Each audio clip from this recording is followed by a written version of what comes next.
भुजलिन दाई वो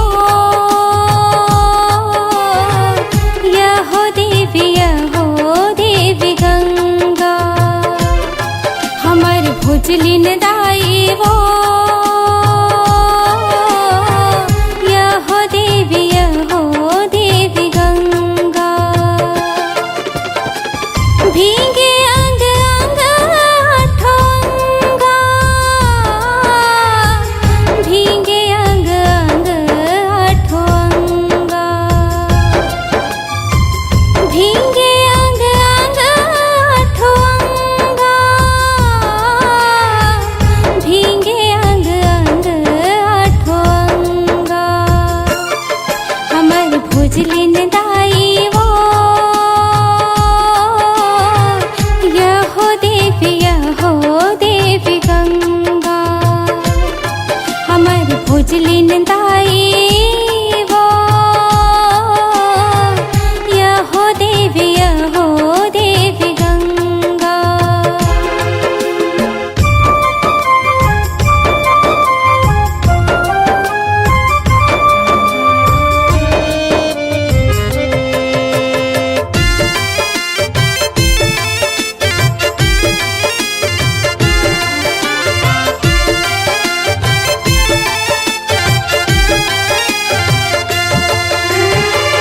सावन महीना सुखल झुमरत आए, गाँव भर के मन नारी भोजली सुनाए।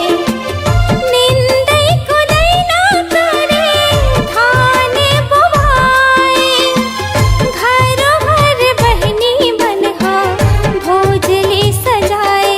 हमर भुजलिन दाई वो यहो देवी गंगा। हमर भुजलिन दाई वो यहो देवी गंगा।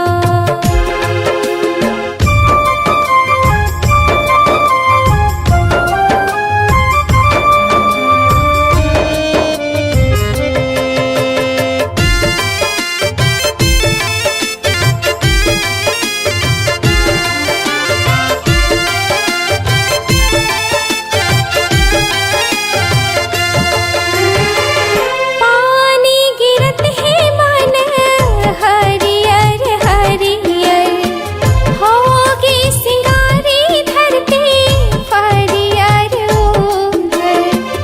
भोजली तिहार मने खुशियाँ मनाए, छोटी की टोकरी में भोजली बोवाए।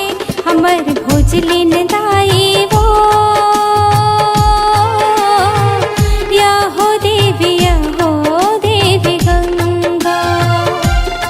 हमर भुजलिन दाई वो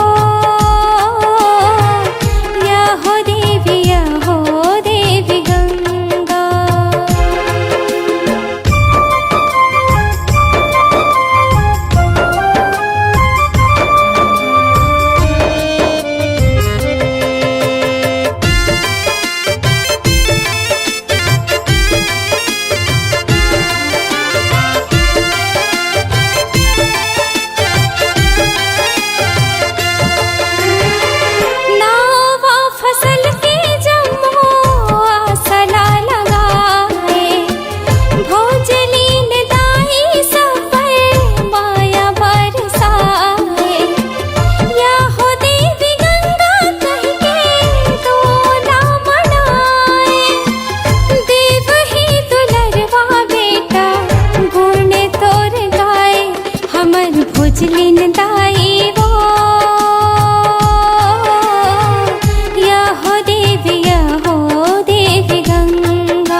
भोजलिन दाई वो